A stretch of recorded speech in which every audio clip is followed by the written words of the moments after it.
Life upon the wicked stage ain't ever what a girl supposes. I'm Jen. I'm Ashley. And I'm Olivia. And we are, in fact, three different people. This podcast focuses on true crime under the spotlight of arts and entertainment. So grab your beverage of choice and settle in. Places, ladies. Here's our episode.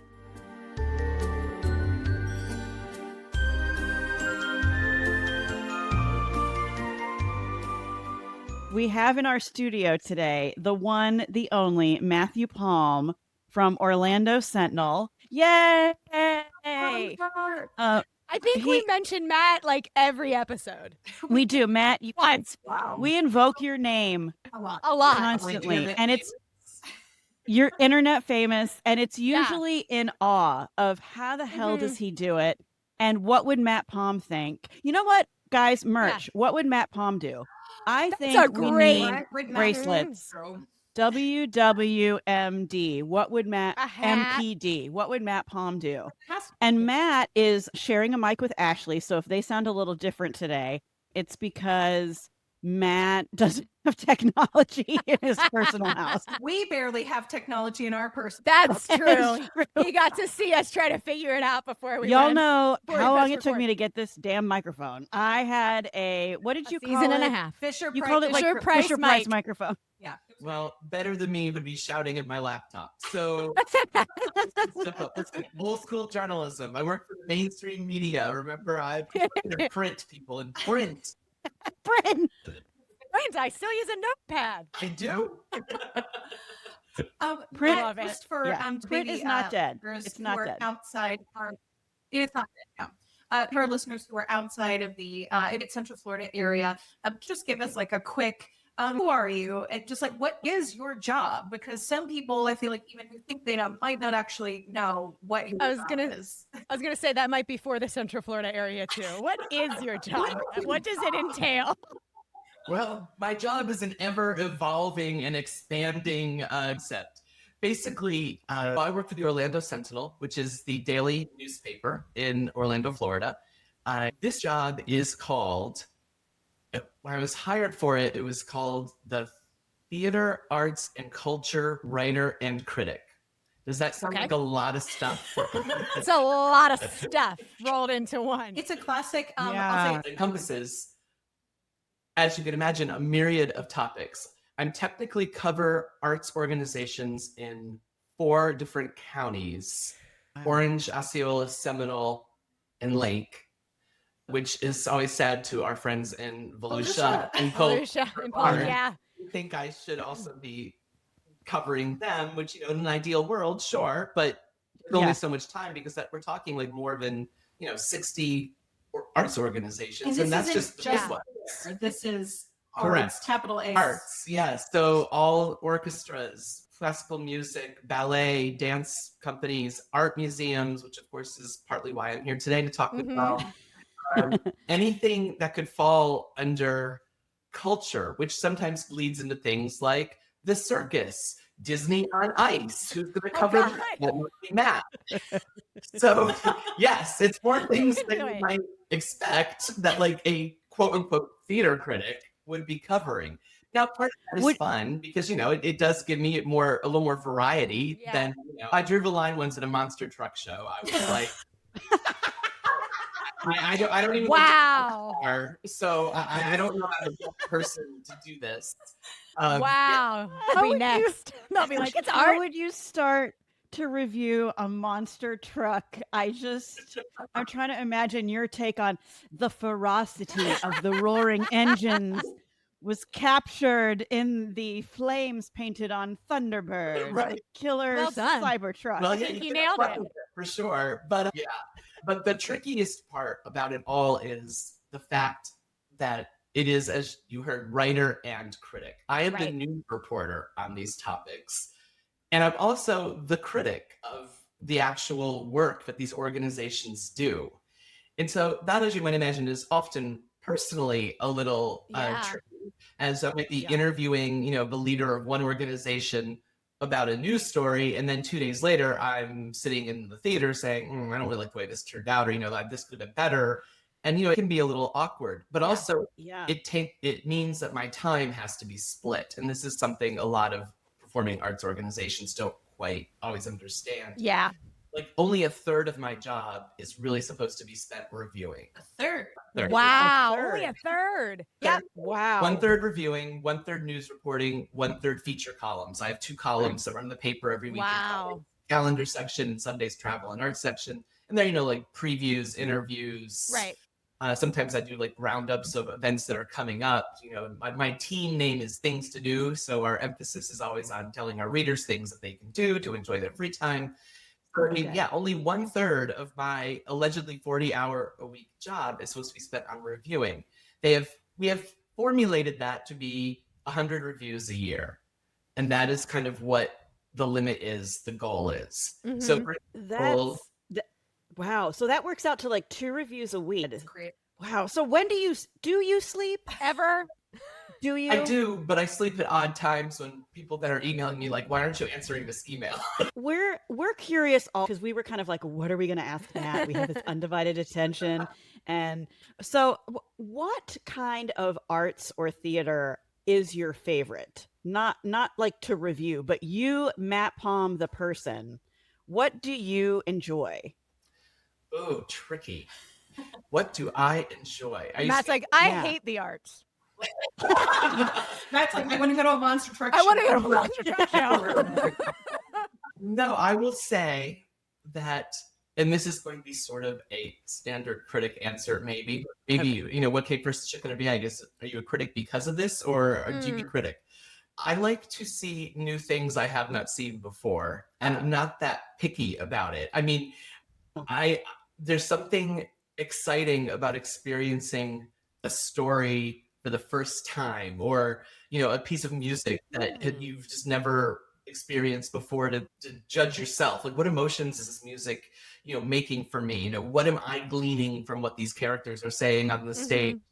I mean, it's really exciting to That's cool. I hope my writing makes it sound like, this was exciting. This was like interesting, or, this had a positive connotation. Even when you're criticizing something, that doesn't mean that it was not worth your time. It means you saw things you would wish were done differently. But there's something so interesting about like new, fresh work, even when it's not perfect yet, even when they're still working on it, where you feel like, this has the potential to go somewhere, to be something. Opinion. It's your opinion based on your experience, your perception, your filter, right? You're coming in with. You're very clear. Like when something is a review, especially, it literally says review : and then whatever show is. But then I feel like sometimes when you're writing about often like, the news reporting or the feature, and it'll be something like, I think you recently did some reporting on like Epic Universe and the shows there. And there are people like, well, why didn't he say this or not? And it's funny you bring up the Epic Universe coverage. I didn't mention theme park shows often that involve professional actors often come my way as well. I ended up writing 2 stories about the new Epic Universe shows, because we internally at the Sentinel were like, we can't do this. It's kind of a mishmash now of like talking to people who designed them and what the purpose was, and then also sort of trying to explain my my impressions of them.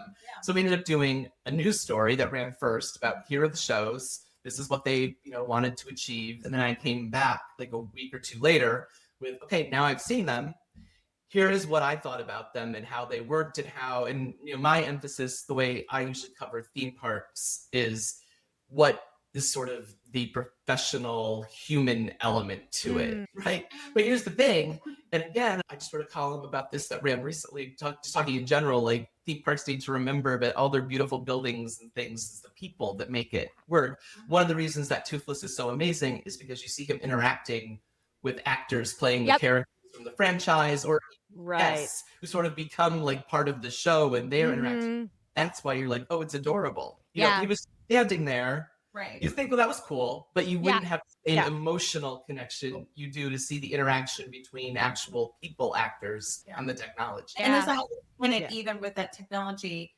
though it is, animatronic to some degree, that is effectively a puppet that's being controlled by someone. There are people who are, so much the like secrets behind Toothless. Yeah, but like technology is incredible, but it is still puppeteering in the sense that like a Muppet is also Right. being The controlled. human controlling knows when to, turn the head a little or move the paw a little or, whatever. That's so cool. But yeah, there's a human, that human performer, even though we don't see them, is They're part of it. using the human emotion to create their own story, their own art. I mean, it's theater. It It's what you is. do in theater. Yeah. That's why there's so much talent in Central Florida, because we have the theme parks and people can Right. come here and work in their chosen field and not have to, waitress. I reviewed a musical once, I think at the Garden, and like I would say 90% of the cast was all also in Finding Nemo at Disney. Yep. And that's what kind of the amazing thing too, I think, about theme park performers in particular, because it's like, it is, I'll say maybe not unlike, being a performer like on Broadway, where it's like, you are doing the same show like a job, every day, however many, it's 8 shows a week on Broadway. I'm sure it works out to much more than that, in a theme park setting, but then also be like, well, as a performer, I also want to be challenged and have opportunities to like go be at Orlando Shakes, or to like go and do like, the Sound of Music somewhere. It's good for performers to stretch their brains and try something new, to have a break, do something else. Or musicians, every time they learn a new piece of music, that expands their repertoire, their neural net to what they're doing. But so that is a definite benefit of doing this job in Central Florida, is there is a wide variety.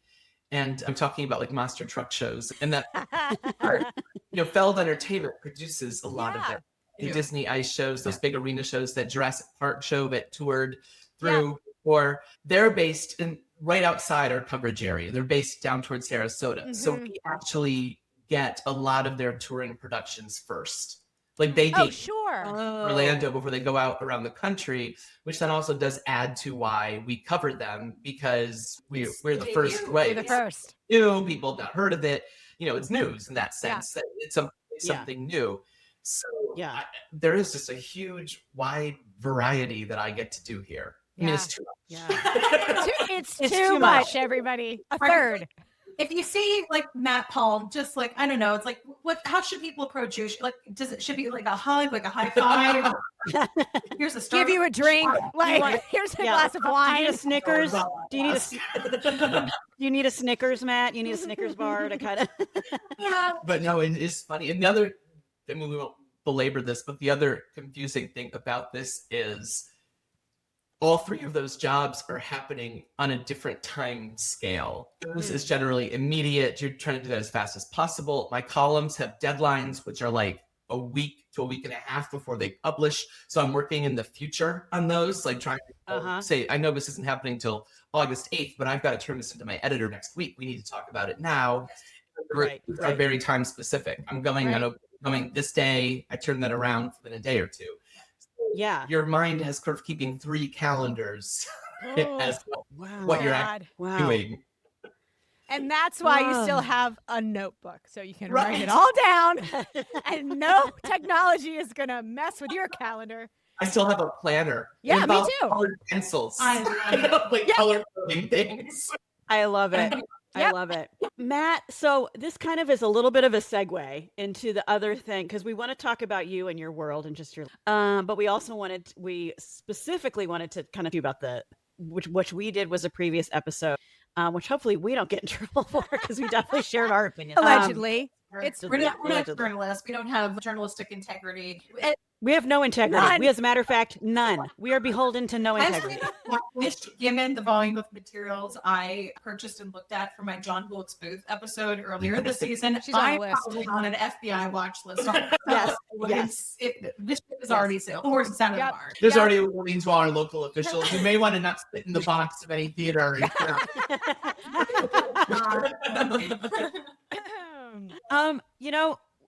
Something that we've all seen on it happens on your timeline, Matt, and I think it's also, I've seen it pop up on others' timelines. Sometimes your words become very polarizing in this community. Right. There's a lot of really passionate people who have a lot of causes close to their heart, and I think sometimes probably your review or not review. They think it should have been a review, But perhaps, it's a news story, or yeah. maybe a review came out and they didn't like your opinion, and it becomes a polarizing topic about you on Facebook, let's say, or their social Correct. media. Do that. How do you Not take it personally. but I'm sure sometimes you do take it personally. You're a human. How do you keep that line? So that is the $1 million question right there. It is not always easy. That is a fact. And I mean, this sounds so crazy, but I do have to say to myself, sometimes out loud, I have a platform to give my opinion. This is their opinion, and they are just as able to do it. It's interesting because sometimes you feel like you did not succeed as a writer, because I find often when people get angry or upset about something I've written in a review, it's like they didn't understand what I wrote. And I thought, how is it not clear what I'm saying? And of course, that's a gray area. You're close to something, you're reading in a different way. Where you're reading someone to right. something more than what you right. More than what you meant. And I will tell you this, the thing that bothers me the most usually is there have been cases where people who I don't know, who I've never met, they've never met me, they know nothing about me, are chiming in with what I thought, what I meant, clearly he thinks blah, blah, blah. And it's like, no, you feel free to criticize my words if you don't like them, but you don't know me. You don't know what I'm thinking, what my motive was, what I'm doing. I mean, who are you? Yeah. Who are you? Mariah Carey, I don't know her. And that does bother me, because that's often when something on Facebook goes off the rails, as I say, it just goes out of control. All these total strangers thinking that they know exactly what was in my heart or my mind. And it's no, that's not what was happening there at all. And ascribing, all you can say, like a step further, ascribing intent to that. Because it's not even like, well, you took my words out of context. It's like, well, now you're making assumptions about like who I am as a human. Yeah. My intent is to tell the reading audience what my reaction to the show was. And then, I mean, reviews are more for conversation starters. They can go and decide if they agree with me or not, if they reacted differently, and discuss it and whatever. But there's no like other sort of malicious intent to project some sort of secret agenda or something. It's frustrating. But I mean, so you do have to make like a mental break, because it's not just the world of social media we live in. It's not just what they say about me or my reviews on social media. I know way too much about actors, directors. I know their political opinions. I see how they treat other people. I see lots of things that in a normal social situation would make you have an opinion about someone as a human. When reviewing on stage, I'm very careful that it doesn't matter what they did yesterday. If they went out and picked 12 puppies in the street and put a picture of it on Facebook, all that matters for the purpose of this writing is, well, how do they come across on stage? That's what counts. You must have developed. Now, I wonder, did you have this innately, or have you developed this amazing skill of compartmentalization? Were you always good at that, or have you had to develop that? I think all journalists have an ability to do it. You kind of have to. And it's not always people based, it's just situation based. I mean, think about the people who covered the Pulse massacre. Well, even we all in the newsroom in some way. I mean, you didn't cry till you went home. Let's put it that way. When you're at work, that went into a little box, and and you did your job. So I think most people go into journalism have an ability of some level to do that, and then it does get easier and better over time, which a psychologist might tell you is actually not a good thing. Right. You're like, those walls have gotten thicker. Listen, create this sort of like unfeeling cyborg version of yourself, just typing words and talking to people and not really thinking about what any of it means. But I mean, you all know, and I've interviewed some of you, I believe, in situations like this, when you write an obituary. One of the hardest, it's one of the most basic news operations there is. You just talk to somebody about someone who has died, you get the basic facts, outline of their life, which even that is sometimes kind of sad, because you feel like, why am I reducing a person to like their birthday and their college degree and their job? Like that. But you just have to turn it off, do it. I mean, it's your job. But social media, it's such a double-edged sword. I mean, I find out things on social media that I wouldn't otherwise know, but at the same time, you're not as removed as journalists once were. I mean, I feel like there was a time when a theater critic was like anonymous. They just came and went and sat in the dark, and nobody knew that they were there. Right. And, and we have to, I mean, someone has asked me, well, why do you even post your stuff on Facebook? Well, because it's the way people find it. I mean, we kind of have to be engaged on Facebook these days, and especially in a community like the arts community, which is sort of close-knit and chatty. And, that's the connection. That's the thread for a lot of people. Yeah. Well, do you have a good therapist? I have a amazing core group of friends who have nothing to do with the arts community. They're friends. They go to the theater, they go to concerts, and we can talk about that stuff. They're not making, but they're not. Yeah, they don't know the players involved. They don't know. And my family is amazing. My brother actually, who lives in California, has nothing to do with Central Florida, actually knows some of, shall we say, the frequent commenters on my Facebook post. Be like, I can't believe what someone said about it. Right? You're wonderful. I have a support system. Good. So, real quick, that your ability to compartmentalize and to sort of remove this also just further underscores how much we are not journalists on this. Yes. Podcast. 3 of us are not journalists because we have a lot of hot takes and are very passionate, and will often, people who've been convicted of murder, we feel that we can, say everything we feel about them. And Ashley, you've been convicted. So speaking of the polarizing, the opinion versus, let's breach the topic. Let's get, if you guys are okay. Crack into it. Are we all right? Let's move into it. We recorded this episode just super recently, and Olivia was our wonderful host on this episode. So Olivia is the keeper of, I'll say, you've done the deep dive for this. So Olivia is probably the most informed of our group on the facts, and Jen and I provided some delightful commentary. Colorful commentary. This was for baby hair. Yeah, and also it kind of, Matt, was because I was working next door to Oma at the rep when it was all going down, and I got to see the FBI trucks. So I felt very passionately about this situation. Immediately connected to the... Well, I will tell you, just to say that the day of the trucks, here's your little behind the scenes glimpse of my life. I had reviewed the night before. So I'd worked very late because I usually write when I come home. So I work till 2 a.m. or something. Yeah. Okay. So I was asleep when. Talk about when do you sleep? I was asleep at that moment. When the FBI comes. I have this message from the news editor, and it's like, the FBI is raiding Orlando Museum of Art. Where are you? And I was kind of like, really? This is still a dream, right? Because this can't be real. There's no way this is real. No way. Oh my God. And this is why you need to not have 3 different jobs.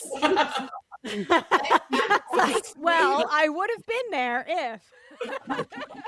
It was fine. Breaking news team responded because it was breaking news, and that was and now I was able to wake up and it was it's just, I mean, the surrealness of that moment. Not being like, what?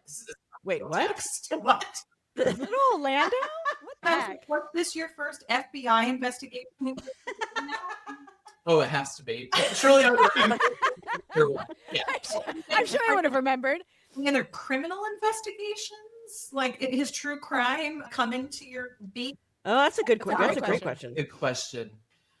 I don't.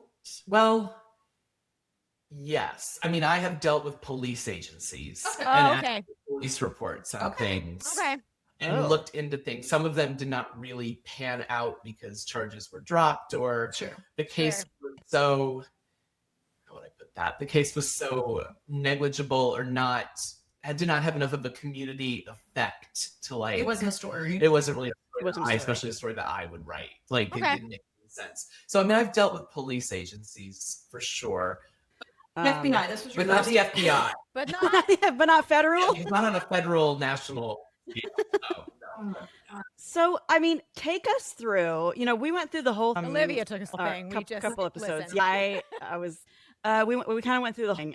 But from your perspective, can you maybe share with us, when did maybe in your reporting, when did it kind of start with, wait, there might be something up here? Because I know it was before the raid, there was the suspicion, and there was the, and there was the FedEx label, which favorite piece of this whole thing. You can't, Ashley was so excited.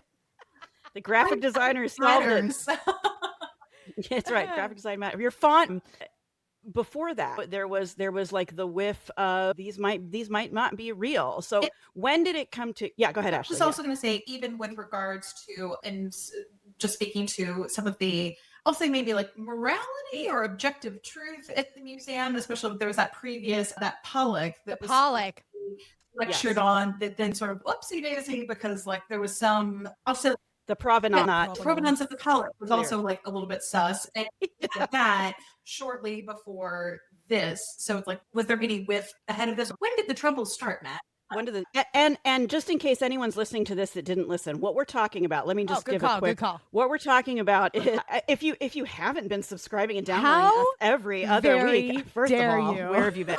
No, but previous to this, yeah, that's right. Yeah, we did an episode called "The Grift of DeGroft." I'm very proud of that. Yes, Olivia. If you ever need a headline writer, nailed it. But without an editorial headline, not a that's right. To be clear.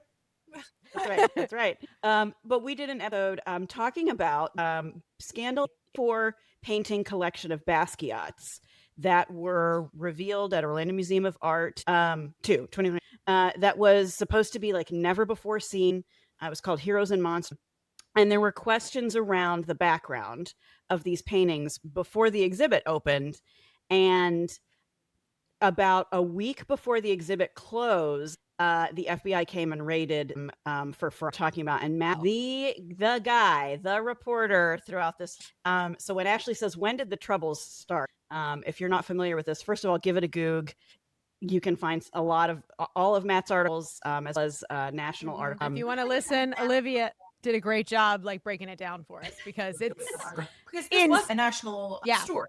It became one, yeah. It went well beyond even Central Florida arts and culture. This was, because again, like Olivia said, these quote undiscovered masterpieces, to have a trove of art from an art of that caliber, and to have like that many, it's like, oh wow, like this would have been a coup for anyone. Right. And it was allegedly, or at least initially was presented as a coup for Orlando Museum of Art to even get these, to get them, these place. So yeah. Or that. So Matt. So how did it start, Matt? When did the trouble in River City become evident?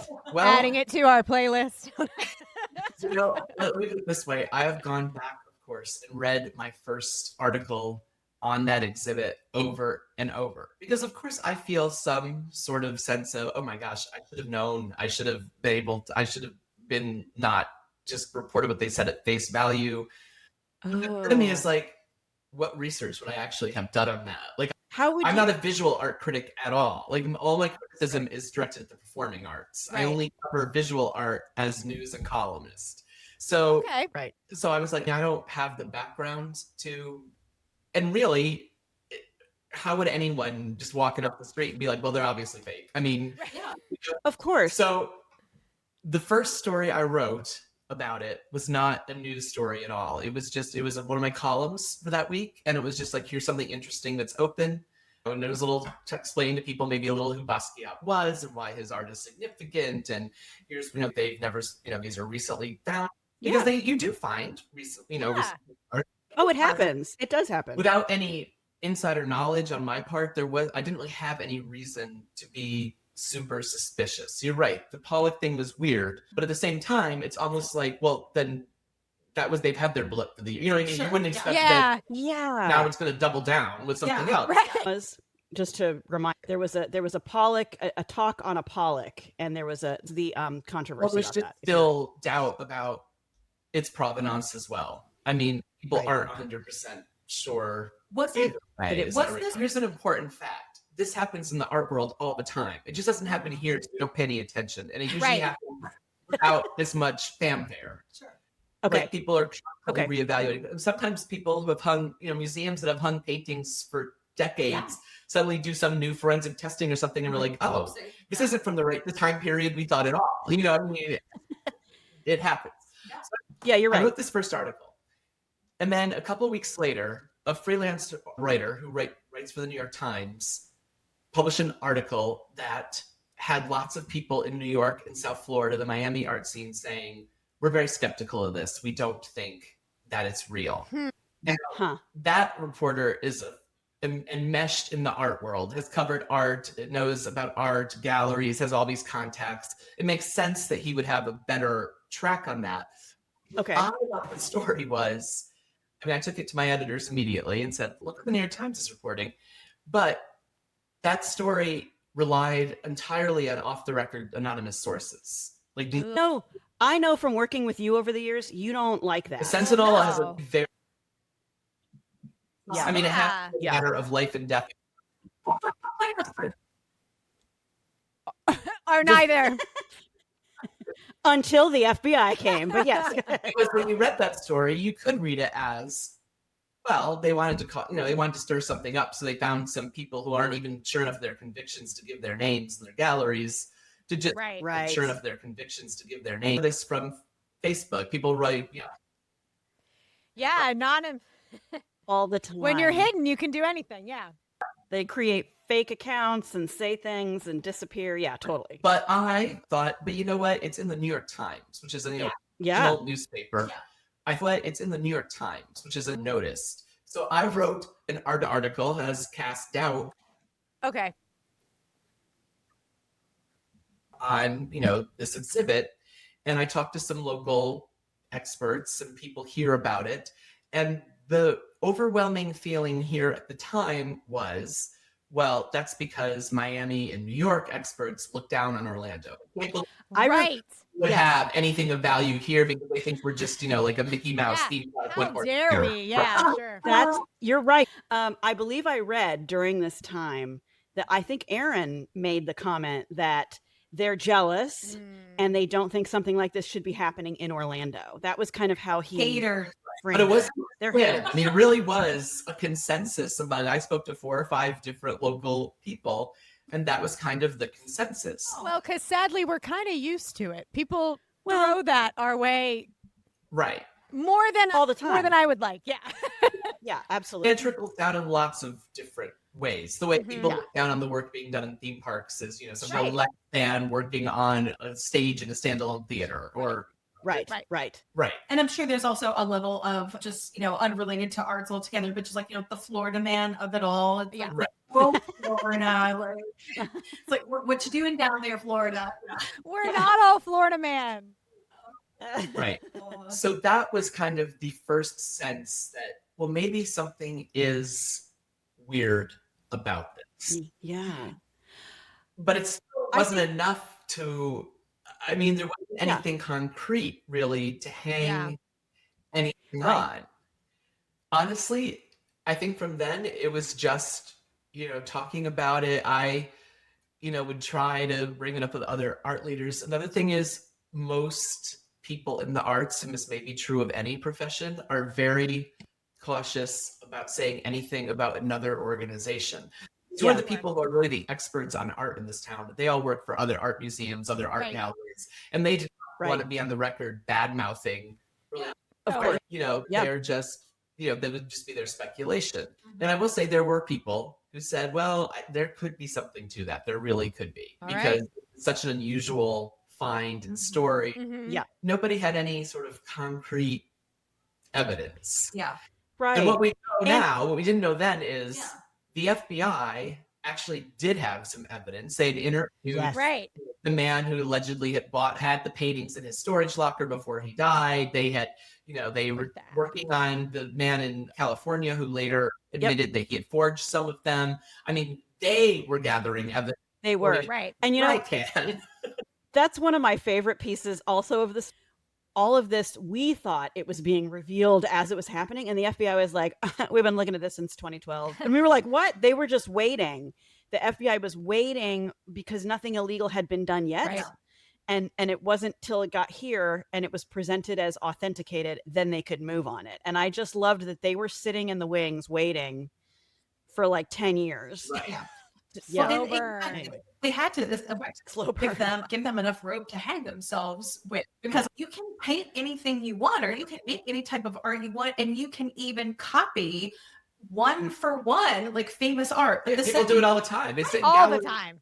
to improve their Yeah. technique. And that is not illegal. But the second you sign it and you try to pass it off as a work from the artist and are then profiting from it, that is when you have committed a crime. It should be said that as far as we know, no one has made money off them yet. The whole FBI's case is based on the idea they were showing them in a museum in order to gain credibility for them to eventually make money on them. But Yeah, no, because no one has been charged with doing that. Because they were heading to Italy after, They were heading to. Well, and this is an interesting thing too. Okay. So yes, I found out that they were going to close the exhibit early, which was an interesting red flag. My sources, I found this out, and I thought, well, this exhibit is, all that, and it's, why would they close it early? Right. And then someone said, because there's interest from a gallery in Italy to show it. This is one of those, I don't know, if you get the right person on the right day or something, but the museum actually confirmed that. I asked them, they said, oh yes, Wow. it's going to go to Italy, and I published it. Then days later, before it could go, the FBI came in and grabbed them for themselves. So what would possibly draw a conclusion there? It was sort of interesting timing, the way that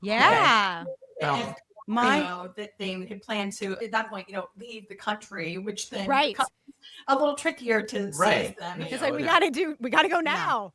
But I mean, it was the whole timing of it, and I'm not trying to take credit for an FBI raid. I'm sure they planned. Well, do it. Listen, if you were investigating that art, you would have read that story. Surely, of reading course. anything anyone wrote about it for investigation. Yeah. I think they had a bat phone, and they were like, Matt Palm has just confirmed that it's closing early. We got to go in now, boys.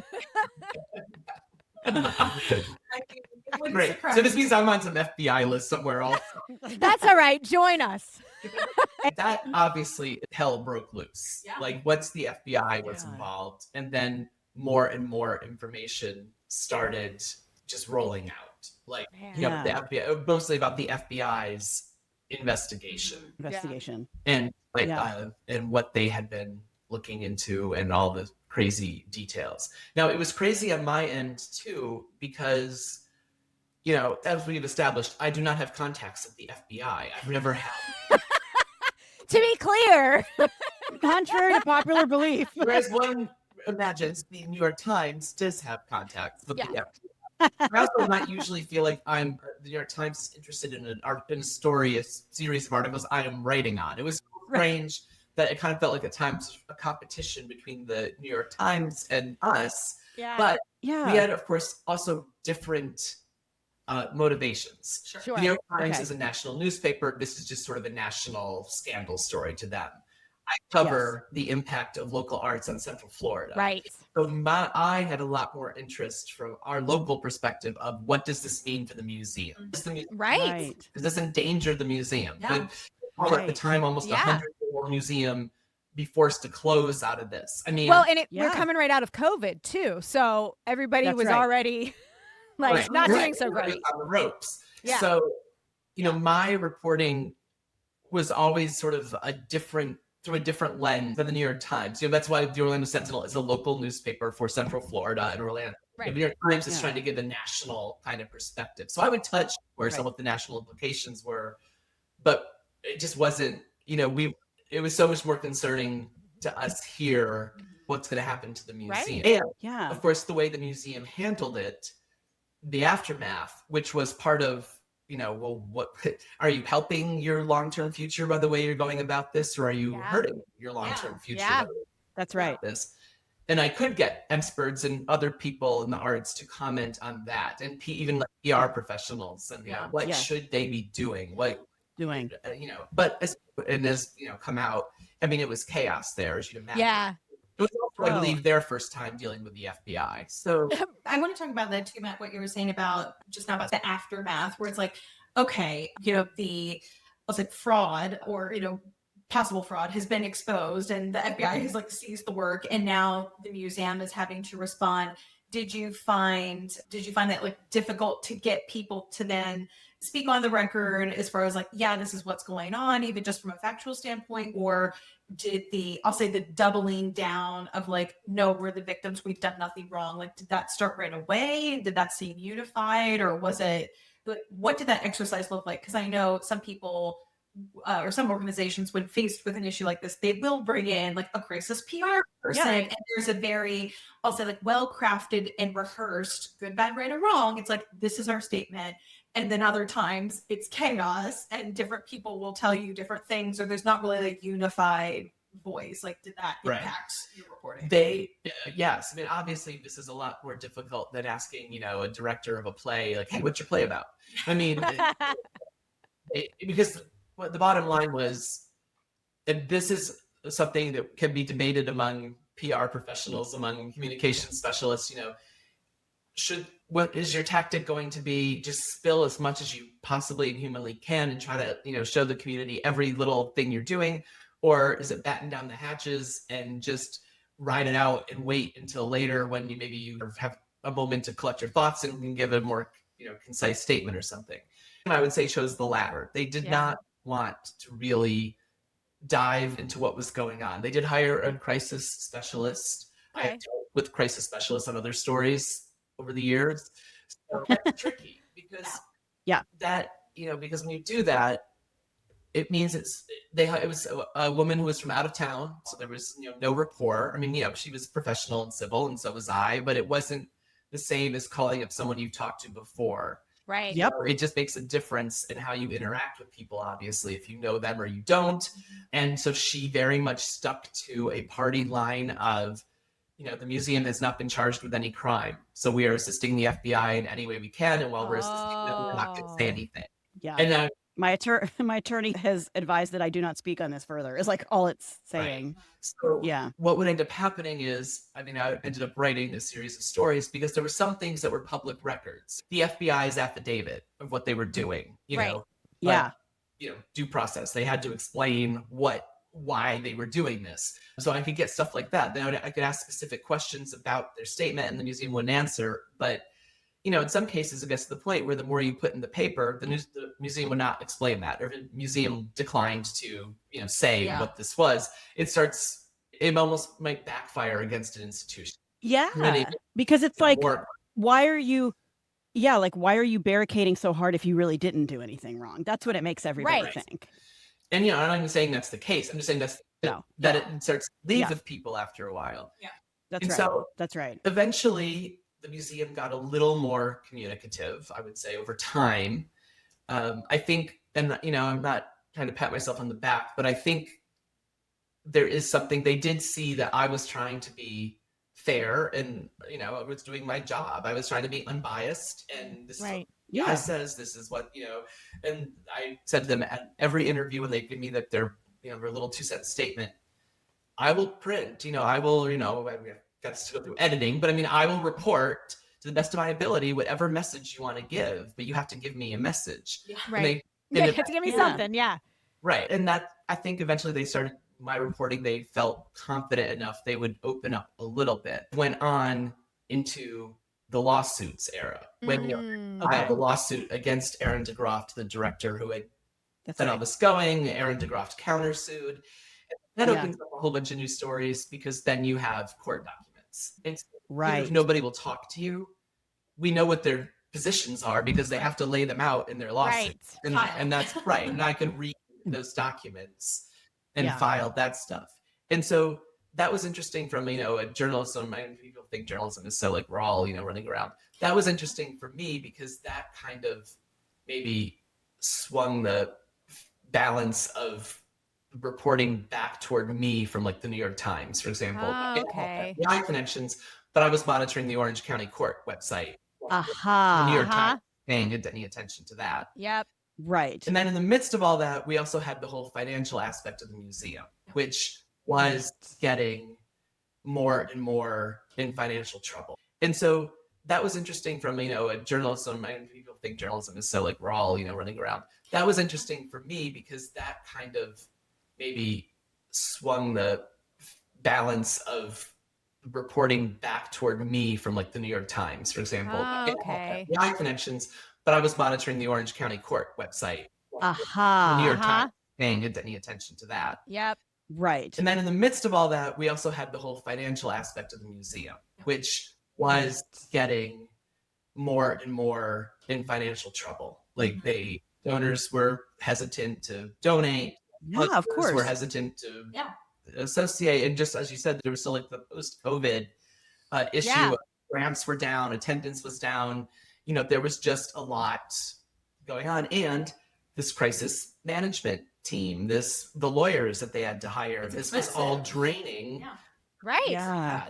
The minimal resources they had already, was being sucked up by this non-art activity, right? Like it was going to something that has nothing to do with their goal and their purpose. Yeah. Their mission. Yeah. Bring people to the museum, but they need one because. So that became, in some ways, I think the museum was more hesitant to talk about that than they were the actual bus eventually, because they were trying to get people back. They wanted to seem like a hopeful and optimistic. Yeah. And it's hard to do that when you have to admit, well, we're also bleeding money. Yeah. Eventually they did. I mean, eventually they kind of had to. Enough people knew that there was financial trouble, that that was, you couldn't contain that anymore. And interestingly, once they did, that was kind of a turning point. We may remember the board of directors switched leadership. The leader of the board actually apologized to the community. Yes. In the story that I think ran on the front page of the paper. That was big. They admitted that they came very close to shutting their doors, and they were really scrambling on how to reallocate their resources, and the community sort of started to rally back around them. And now they're going strong and doing great. So thank goodness. Later. But the reporting on that, all for the reasons I've already sort of elaborated, I mean, it was difficult. There were so many factors of trying to, even the factors of reading FBI and court documents. Oh my God. Redacted. And they're not always written in like the most like conducive way. Not layman's terms. Right. Yeah. And with lawsuits, you have to be very careful. I mean, some of my stories had to be run through the Sentinel's legal team. Sure. Yeah. Look. Sure. And this meet, the criteria of, fairness in journalism, or, journalistic privilege. And can we say this? But also a new experience. I haven't written a lot of stories that had to go through journalism lawyers. Yeah. Right. Wow. It's like your review of Oklahoma doesn't get run through the legal department. Douglas Flat. But was the Dream Ballet part of it? That's the important question. It was an earlier episode. Is there a pro-current of Oklahoma Dream Ballet? No, I think collectively this is unnecessary and nobody misses it. It's just a recap of the first act that you already saw and no one's we get it. So time, unlike your day today, this is really your first time being embroiled with like legal, like reading court documents. Like this was that's crazy. Alas, this is not to betray of the severity of what happened, but was there any part of you at any point where you're like, this is interesting because this is so different just from like. Oh, it was interesting. I mean, I sit here and talk about, it's good for actors to try new roles. It stretches their brain. I mean, it does. All, deciphering court documents and trying to write a story that takes a 200-page lawsuit and distills it into like 24 inches of type of what's important and what statements are the most telling about what the museum thinks. It really was challenging a different part of my brain. And a lot of it, when you deal with police and the law and libel, and this was going back to like core stuff you learn in journalism school. This was like, I am trained to do all this. I just haven't had to do it very often. Right. Yeah. And it was interesting to sort of have to refresh my brain and also think about my colleagues. My colleagues who covered crime and justice, this is like their world, and they were helpful. I would send them questions. Does this mean this on a court docket? Or, they were like so happy to help. But it was so interesting to me that this was their world. And like, Yeah. just live in this. They were like, welcome to the club, man. I believe one of them actually once said to me when I said, I'm so sorry if I sound stupid. And we're like, hey, listen, I wouldn't know like how to look at the ballet. Never mind. Right. Yes, right. That's right.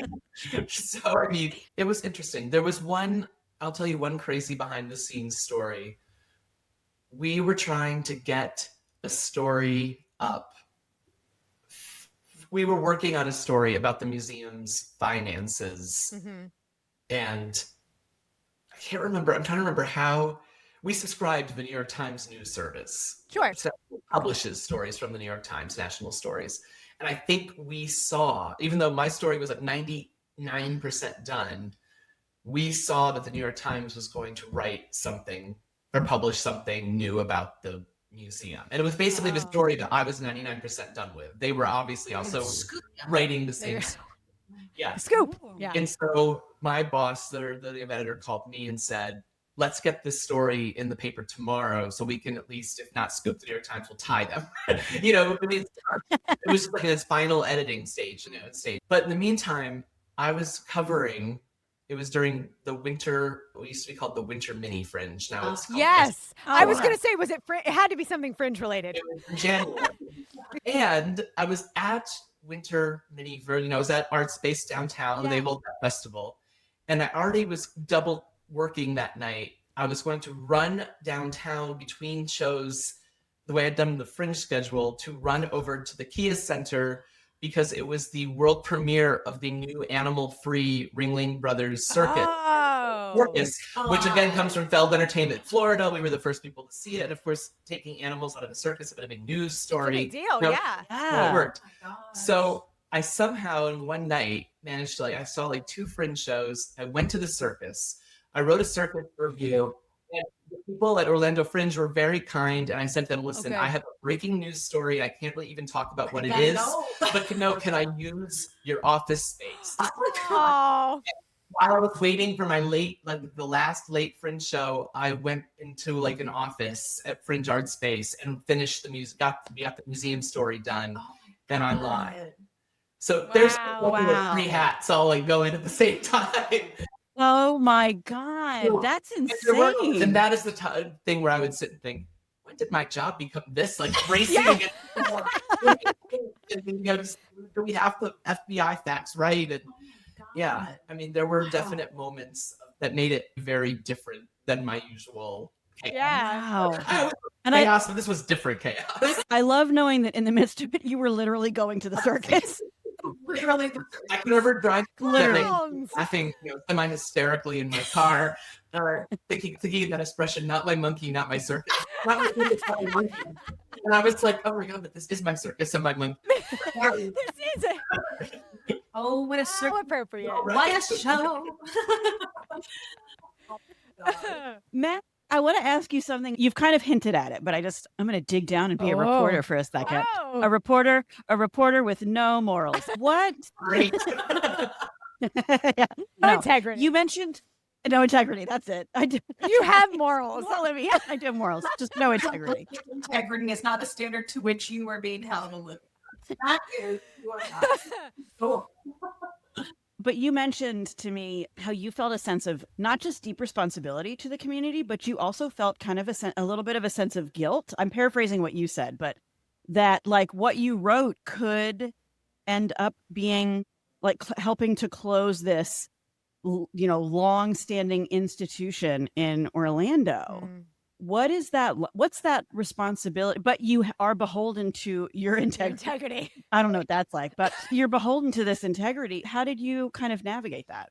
Yeah, I mean, it's interesting. I think people have a perception that journalists are gleeful when something bad happens or something. These people, and we're going to take that place down. And really, it's not like that, I would say, for all the colleagues I know. Okay. Not like that.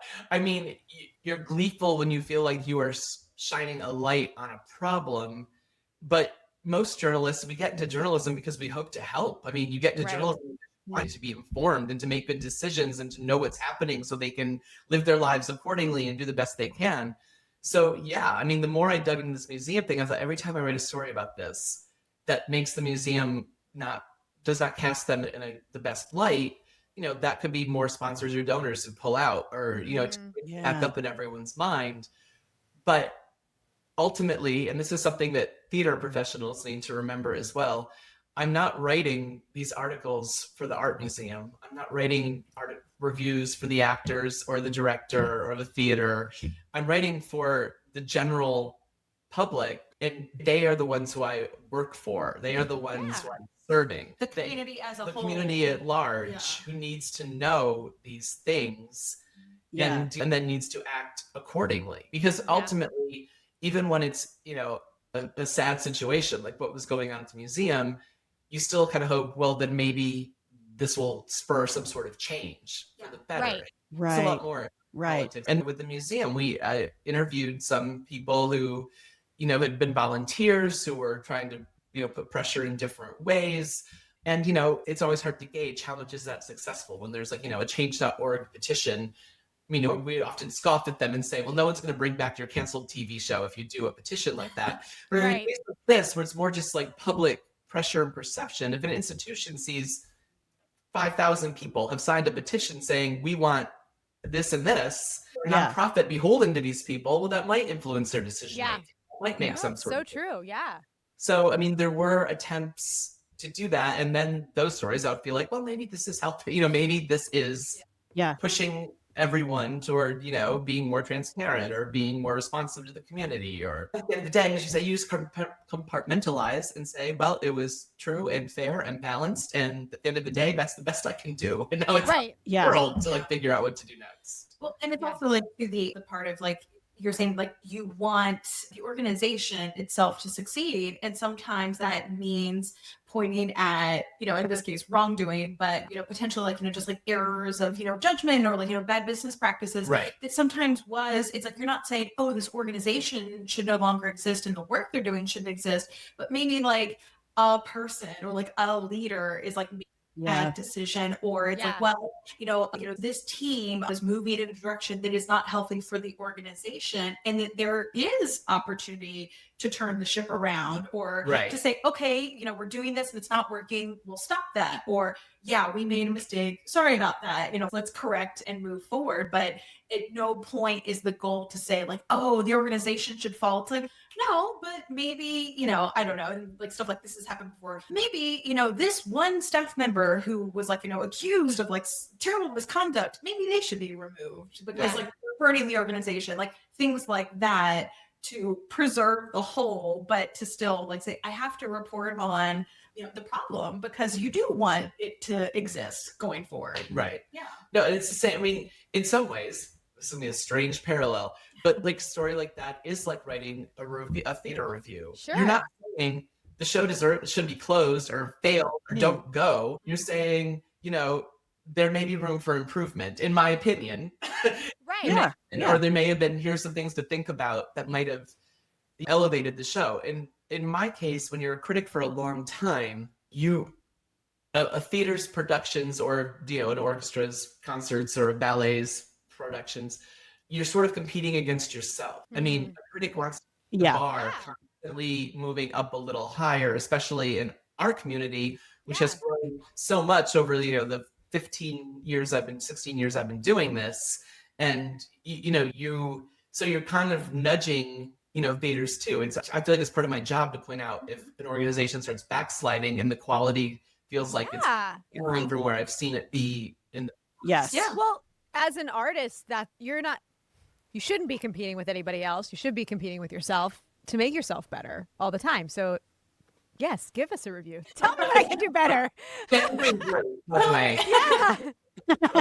Tell me how it can be better. Well, and I think you're absolutely right. And is, in theory, in a perfect world, and certainly setting aside things like crimes, wanting to get, I'll say like constructive feedback on just like, how can this be a better experience for our audiences? Like, how can the show be better? How can the audience experience? Like something as simple as like, hey, this is my third time at this theater. It's really hot every time. Like, expensive to fix your AC, but for the love of God, like Right. people aren't going to want to come back if they're like miserable, sweaty mess in your theater every time. Just like think of that, but to say that, you want to keep, moving forward and you want to keep improving, not just the product, but the experience. And then just making that like just a great, awesome thing for, again, the community at large, not just like, well, all the actors were happy with the wonderful things I said about them, but the audience didn't have a good time. Right. Like, that's not helpful. Right.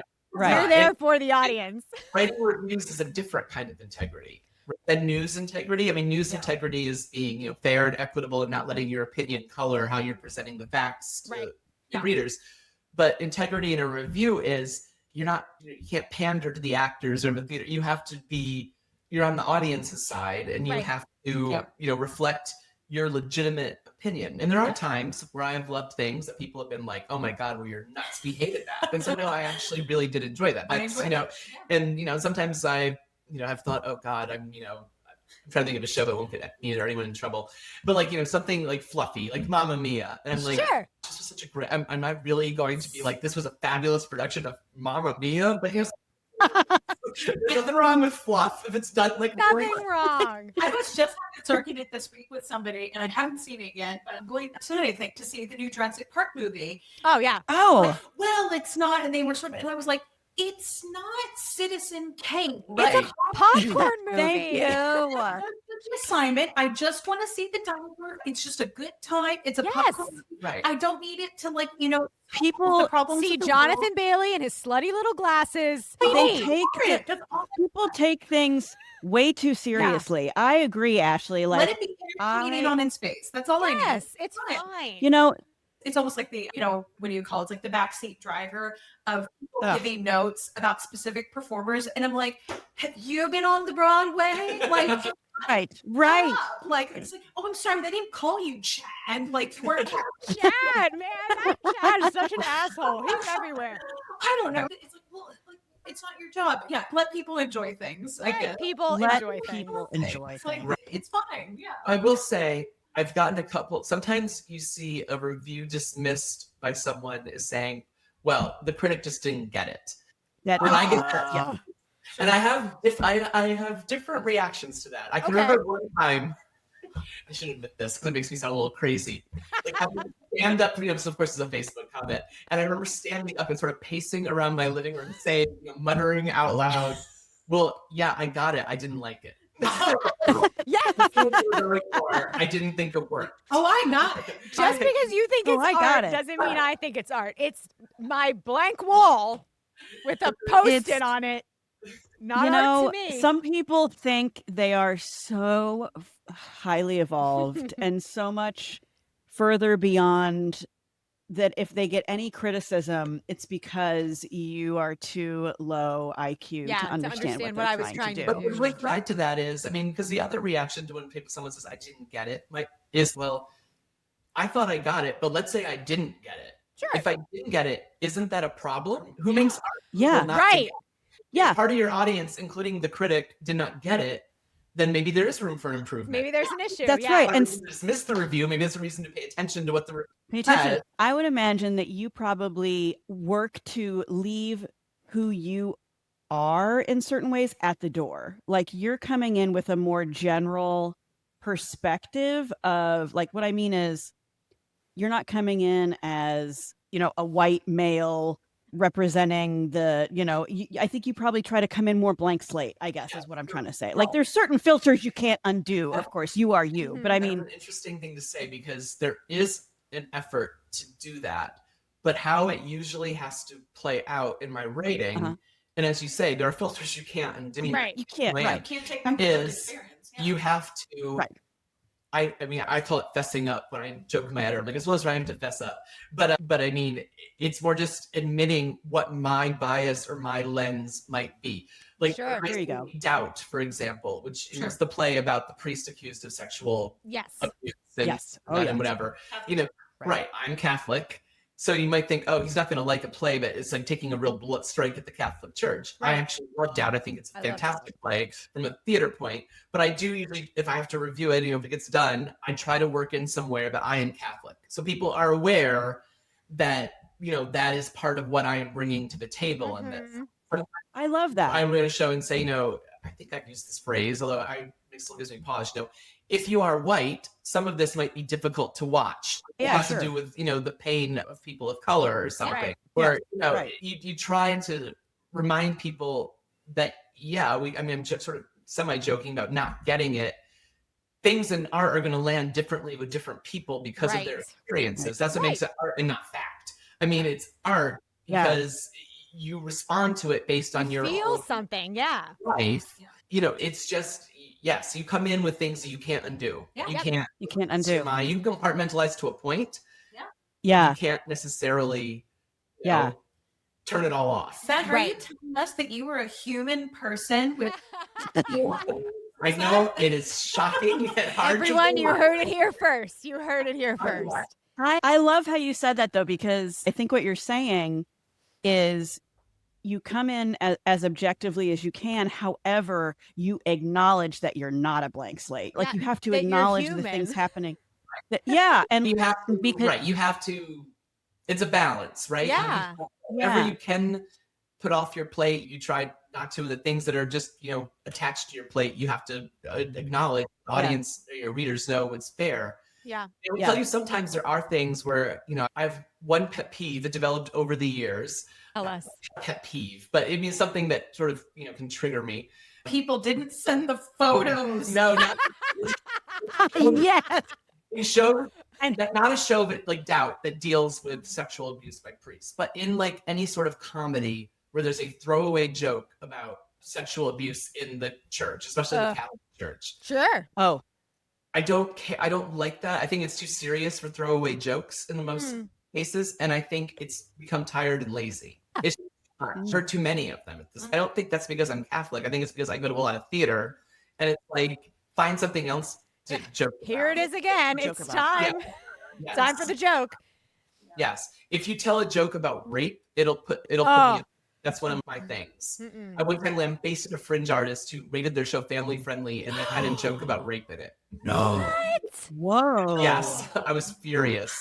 Yeah. Absolutely not. And No. I don't have any personal experience with rape, but there's some things that I'm like. Well, I feel like that should probably, if there is a list, I was things just don't make jokes about this. It's never going to go well. I can't think of I've ever heard where I was like, that was good. Right. And maybe if it was a really fantastic joke, I would change my mind and say, okay, that worked. It was very Comedians, bring it. Let's see if you can actually do it. But I don't think you can. Your joke about assault is. It's probably like you said. It's I think 9 times out of 10 too. It's just lazy. It's just bad. Right. You could have done anything. Yeah. Just skip this all together. But you're we're going to be very witty. Very blue.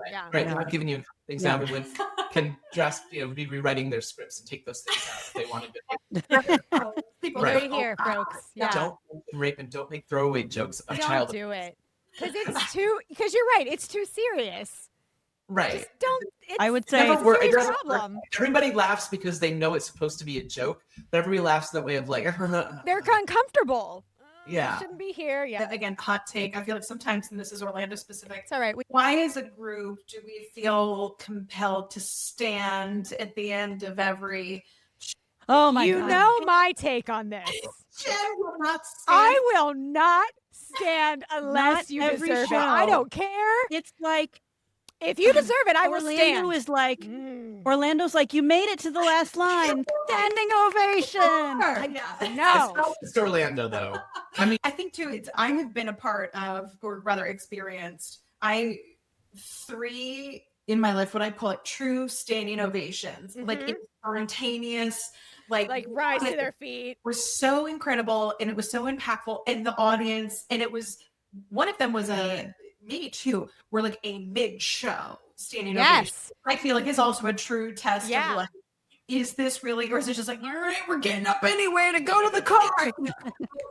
Let's go get a head start. But I'm overwhelmed, and I had instantaneously jumped to my feet as a group, all 800 of us or whatever. I feel that is a true standing ovation as opposed to you're saying, Olivia, it's over. We're living. I don't know. You did And it. I think because I remember like the first time I ever gave a standing ovation was probably the first time I ever saw a Broadway show, sweet little like 13-year-old Jen going to New York for the first time. I'm in the big city. She climbed down off her mountain in and she Maryland. trekked into Here New I York. go. And I mean, it was Beauty and the Beast, but it was like the original cast with Susan Egan and Terrence Mann. And my eyes were wide. It was beautiful. And I was just like, and I jumped to my feet. So everything needs to feel like that for me. You need that feeling. I need that feeling. You have to like move me because it's literally my job to move other people. So move me. Right. Would you like to know my standing Yes. Yes, I'm ready. Because I always wonder if people notice, if people think. I mean, the longer I've done this job, the more people who know who I am as evidence. Sure. Then they're to gonna me in look, intermission. and they'll be like, Right. That palm stand? Yeah. So Yeah. here is the policy. Because I debated it. Like, should I only stand for things that I would normally want to stand for? Like organic. But the weird thing is that if I sit and everybody else in the theater stands, is that making some sort of really dramatic, like over the top? That's me. I want the drama. My job is I am there to observe what's on the stage. Right. I have to see what's happening on the stage. What if an actor fell and broke their leg during the Right. I can see and I it. couldn't see it or something?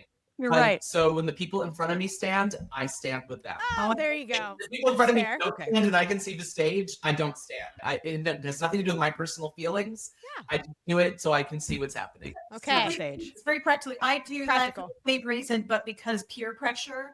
And I will do it if I have no intention of standing. Again, if people in front of me or I would say if any amount of people in the audience are also still seated, if it's like, okay, there's like, 5 people are standing over there, but then like, there's like 20 people I can see in front of me who are seated and I don't feel the need to stand, I will remain seated. But if it's everyone else is getting up, and also if it's like a small theater, it's like a black box, there's like, 75 seats. I'm just like, okay, like, Yeah. I'll just, we'll do it. Yeah. Good for you. I'm the same way, Ashley. It's like I feel I will not stand unless it suddenly unless it suddenly looks like I'm making a statement by not standing, then I will stand. Because But otherwise, then I also fear, well, if I stand up just to see and then I write like a middling to negative review, then people look like a hypocrite. But I don't think I gotta see. people are not paying that much attention. Everybody knows now. If you're on a stage and you see me stand up or not stand up, don't read anything into it at all. okay. Just you need to see. Yeah, this is the only thing that I am not a people pleaser about. I'm a people pleaser about everything. So standing But I ovation. won't do it. That's what you put your proverbial dare foot you, down yes. with a standing ovation. And Matt, I want to be in a show again. I haven't been on stage in a hot minute, but I want to be in a show again just so you will come and see it and not stand. And I don't get to stand either. Yeah, make sure you're sitting right behind me. It'll be fine. I'll just start coming to the theater with you, Matt, and then you don't have to worry about it. Brain system. Matt, do people because you are a known entity now, you no longer can, unless you came in like a fedora and a cape and hid yourself, everyone knows The Phantom. basically who you are. Right. That's right. Actually, that would be funny. But do people ask you at the shows, so what do you think? Oh my gosh. So, Yeah. Yeah. Sometimes at intermission, people will yell or shout down the aisle. Do you like it? Is it good? And I'm always like, yes. No, my answer is, well, you have to buy the paper to find out. That's what. yeah. That's very good. That's good. Yeah. And you know what? I just want to, because we've done a few PSAs here. Another for one? Matt and his. PSA. I want to do another one. Stop bitching about the paywall Right? on the Sentinel articles. Bitching about the paywall. You are literally paying. His salary. Like, if you're gonna bitch because you don't want to work for free and Right? like doing your art shouldn't be volunteer, I agree. I agree, yeah. Obviously, with that. He shouldn't be volunteering either. I'm so sick of people being like, well, I would have read it, but it was behind a paywall. How Yeah, dare you. motherfucker. It's behind a paywall because these people they went to school for their craft. That's his art. Critic writing is an art. Yeah. And you have to get paid for it. And like, just because how much is the paywall, man? How much are we asking for? Oh, it varies constantly, but there's almost always some sort of 99-cent I was just deal gonna say it's like 99 cents. a month. It's- Sometimes it's 99 cents for 6 months in a row. That's when I got it. One tier, and if it gets to be, we have a $5 level, and we said you could either have our Patreon or you could have 4 Haas avocados. 4 Haas avocados or 3 Haas ladies. Or 3 Haas ladies. Well, relative, but yeah. Guac is extra, and so are we. It's not that expensive. It's not that expensive, just do it. To be fair, I think there is a misconception that the paper just reeks in money, and it's all some and Really? advertising is making so much money. When people say that to me, I always say, when was the last time you read an online ad and actually it prompted you to do something? Right. Print advertising still works. Print advertising has. It does. Yep. And that's why we still publish the paper 7 days a week. It makes money off the print advertising. Yeah. On Olivia's PSA, the other PSA, and I'll say it so Matt doesn't have to. Do not screenshot the article and then post the screenshots in your email, on your website, on your own social accounts to then break through the paywall. Do not do this. Don't do that. Well, it's illegal. Also that. Yeah, And we know now Matt has connections with the FBI, so stop. Now he does. Oh, stop it. He didn't before, Now but he he does does, now. yeah. I love it. Well, Matt, I just have to ask, because I know we've taken up so much of your time, but I just want to ask this maybe like a little question, like final lightning round. Was there anything, going back to the Basquiat reporting, was there anything that you're like, well, now I know this. I didn't know this before, but now I know this just from this journey of reporting from, Know something about myself, about the profession, about just about whether it's about like from a journalism standpoint or from an art standpoint or just anything. Is there something where you're like, I never would have thought this had it not been for this wild ride? I mean, I learned a lot. I learned about myself that I can do harder interviews than I usually have to do. Yeah. Everybody, I think in any job you have, there's always a little imposter syndrome, Oh, yeah. feel like, am I just like an idiot? But I mean, I felt like I was asking the right questions. I was holding my own with people who were much more connected and powerful and richer than I was, and who did not want to talk to me necessarily. So I that was sort of heartening to me. And I'm like, oh yeah, I can do it. But I mean, in terms of the art world, I really did not know how much question that there is about provenance and legitimacy and history and all this stuff just across It the was board. insane when we. Yeah. I learned this though every day. I'm not sure if this is specific to Basquiat. There are people in the world who are kind and do know I'm a human being. You'd be amazed how whenever I get ripped on social media or something, there's always a few people who just send like, hey, saw what's going on. You're doing a swell job. We love you. Like, and it's not like the same people. It's like just people who take the time to say, hey, or sometimes I get a friendly message from someone and I think, oh, that's because they know this is not the best, best social media day ever. But it's a fascinating job. There are people who I think are probably jerks, and there are people who are very kind. That's the world. Yeah. So, Well, that is the world. If you ever need just a little more front and center. If you ever need a vocal like pick me up, just listen to one of our episodes, because I'm pretty sure we say we love you, Matt Palm, in every single one. A lot. You can put your name. I'm sure I've lost count of how many times we'll invoke. We'll start a counter like on our website. I really do. I think we need less Matt about Palm. me, more about the fact there is not. It's not like there are 40 people covering arts and culture in Central. No, I know. At least on a regular basis. No, but you're literally a one-man operation. Yeah. My colleague Patrick covers some of the visual art stuff to help. Sure.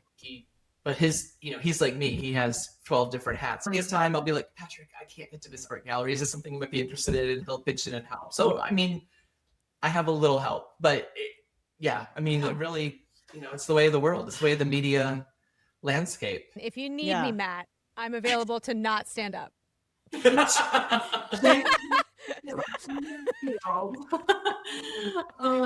I think we should give Matt a standing ovation ourselves, because Matt, you are completely deserved. Just gonna, I can still see, so I get to sit. You sit. I love it. I love it. I think I have a random question. It has nothing to do with Basquiat. First of all, Matt, thank you for never getting Olivia Ashley and I mixed up in your reviews, because it's happened in the past. Yes, I really mixed some of you up in my head, but that was really, really great. Okay, now you know. When I was meeting like 5,000 people at once. But you did not write the review that Jen and I like to refer to, in which I reviewed for a performance that Jen gave, including photo caption. Yeah. Wow, that's hard. I mean, Yeah. I've mixed up two actors before, but it wasn't mixing up who they were as humans. It was just mixing up their names because they had the same first name. And I typed That's different. Oh, Which is well, and it was that's humiliating. And I'll tell you, those guys were both super, super nice to me. Oh, good.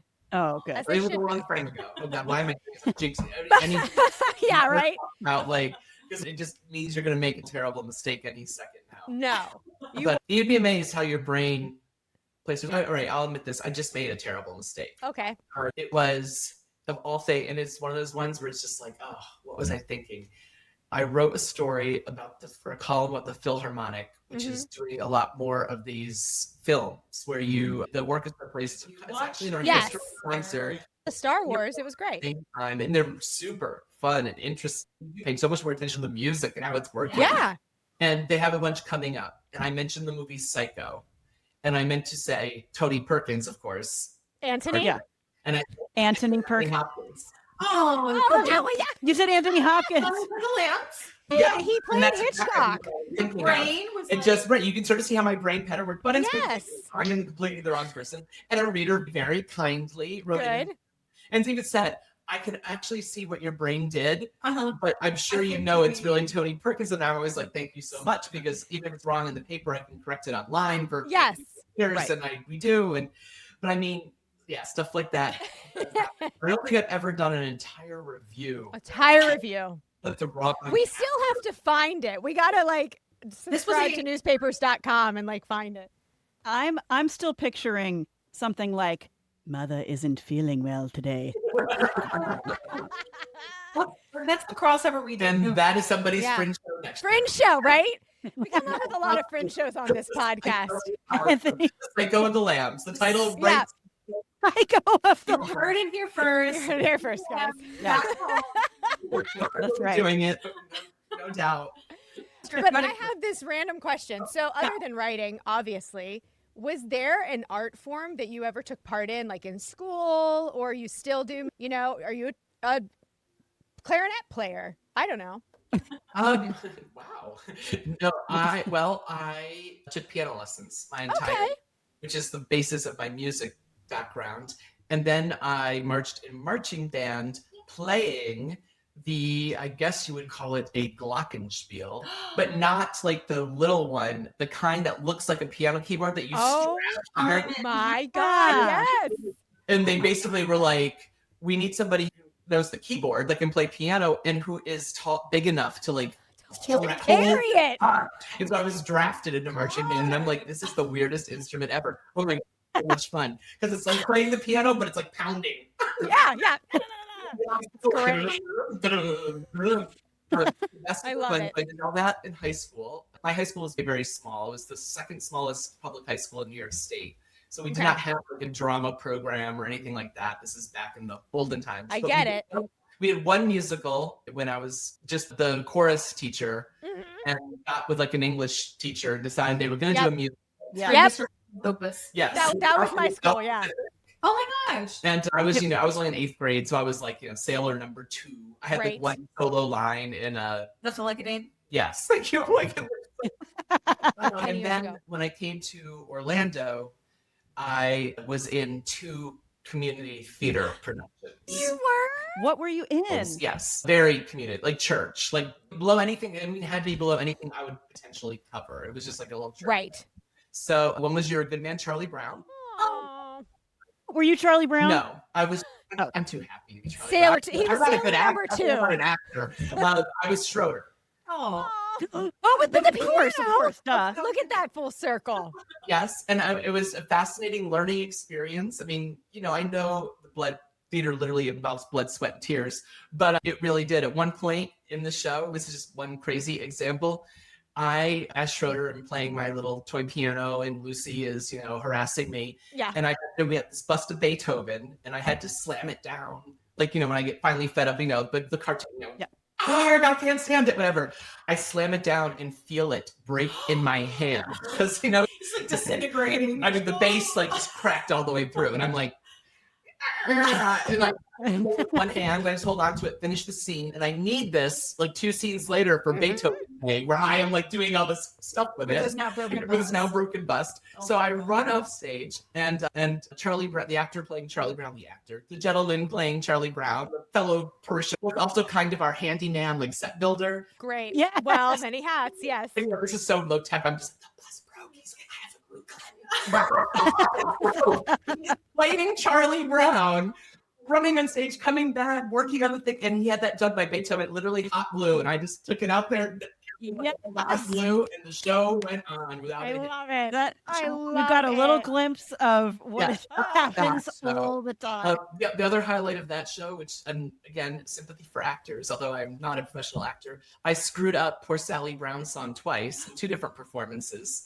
If you know the show, she sings My Philosophy, and Schroeder, Yep. like her stooge sidekick in that. I have like an important part of like singing like the bridge, or I kind of remember this is years ago. But anyway, one time I cut to the end accidentally, and we had live music. It was not tracked. We had people, Oh, and the music director was astounding. Like, he saw what I did, and they all just they all just yep, went with it. with you. And then the second time, I guess to make up for that subconsciously, I looped back and repeated the bridge, and we just did the whole end of the song twice. I'm getting all my true confessions of this. And then the other show I did at that church was, I was actually Joseph, and Joseph the Amazing. Oh, yay. Oh my I'll tell you why I gosh. was Joseph, because it's a pro and a con. I could sing Close Every Door beautifully. Yeah. And the first thing I said to them was, I cannot dance at all. So you have to I cannot be a dancer. I'm happy to help out and do Yeah, it. has to make me Joseph. I can't be a brother. I can't be, you may be Pharaoh if you need mommy, but I don't know, or something. Potiphar. We'll be the lead then. Right. Yeah. But I can't dance. And I really can't dance. That's what I tell people too, Matt. I I can't dance. You got to That's make how me the Jen lead. gets her lead. That's true. I'm so sorry. I have to be the lead. I can't dance a lick. And it was a brilliant production because I literally just stood there in that coat and everybody dances around me. That's kind of what every production of Joseph Yes, it is. Like, Even the Donny Osmond version. So you're fine. Mine was like, and I remember I knew that because you did what was the feature on when I was assistant directing Joseph the Amazing Technicolor Dreamcoat for when CFC Arts did it for the Broadway concert series, and we sat down to do an interview about it, and you're like, I played Joseph. I was like, what? This was I love it. the other reason I could play Joseph is because I'd been singing that score since I was, Yeah. 14. I really didn't have to learn it. I mean, I already knew Right. it. I just You're had like, to I got this. yeah. So great. But the funny story for that show was the near disaster. Well, there were several near disasters, but Are there always? for amateur off Broadway, off community theater was I have to have my precious golden cup. Yes. Yeah. Pharaoh precious golden cup, which gets stolen, and that's like the whole climax of the entire Catalyst. show. It had gotten a little chipped. It was made of one of my co-stars had made out of paper mache and spray painted it. It was actually really cool, but it had gotten chipped, and she took it home to like patch it up and make it look better like partway through the run. Yeah. I go off stage during the performance, and I'm like, "Where is the golden cup?" And I just see poor face just go, "No, thank God." But she's like, "It's in my car," which doesn't sound terrible, except we are in the middle of the show. The parking lot for this church is massive, and the way out there's only one way out. I mean, she's like takes off, and I'm like, okay, I need a plan B if she doesn't get back. And basically the plan B, and we had staged it in modern-ish dress. It was not period. Okay. People had like jeans. I wore I think white light khakis under the coat. I mean, No beards, no sandals. right. So I mean, we had some modern winks in it. Yeah. So Yeah. there was a red solo cup sitting back there. When you stole that precious solo cup. So I pick it up, but as I'm literally walking on stage, and I kid you not, I mean, I'm entering the stage, she comes running in with it, and I literally walked on stage kind of walking like an Egyptian, reaching back, dropping the cup, grabbing the cup from her, and doing it. Oh Yeah. my God. Oh my God. That's love it. amazing. Oh my God. So what I'm saying is I Fantastic. do have sympathy and appreciation Yeah. for actors when things go wrong. And they always do.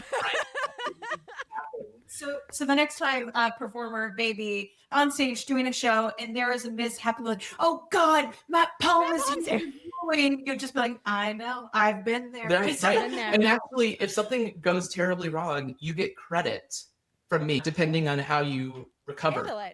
That's the moment in the character. What, you are making the truth what is happening. I mean, if you stop and stare at the audience and panic, well, no, then that's amateurish. If you react and keep things going, you can't ignore it. I hate when people ignore it. Yeah, it's like you brought that fish on stage and it stayed there for the rest of the show. Okay. Because nobody Don't do that. It's right. Yeah, it's crazy. Oh, something I just saw on my last trip to New York. I can't remember what show. I don't remember what show it was. I saw a lot of shows. But a fly, a giant fly, had gotten in the theater and just flew around those actors for a good half an hour. I mean, to the point where they had to sometimes. I mean, it's just instinct. You can't have a fly. And they were so good because they didn't. They didn't ad-lib any lines. They stuck to the script. Because I kept thinking someone's going to mention that fly eventually. Right. Yeah, they didn't need to because they just made it part of the deal. Like when one of them looks at it, the other one would be like one of them looked around and they thought, he looked like for something he wants to like swat. I mean, smack worked with it in a way that did not take away from the play or wasn't obtrusive. Like you say, didn't just ignore it because the whole audience, of course, was like mesmerized by this fly. Right. It was just so weird. I mean, I don't think I've ever seen a play that was disturbed by an insect. Well, Matt, this has been Thank you. Thank you so much for being our first interview. Thank you so much, Matt, for joining us. And I can't wait to make everybody in the theater community listen to this so that they understand who you are, what you do, and what you don't do. Yes, absolutely. Thank you, Matt. All right. Thank you. Take care, everybody. Thank you. And scene. Thanks for listening to this week's episode of the Wicked Stage Pod. Follow us on Instagram and check out our Patreon for more exclusive content. These deliciously wicked episodes drop every other Friday, so make sure you subscribe or follow and don't get left waiting in the wings.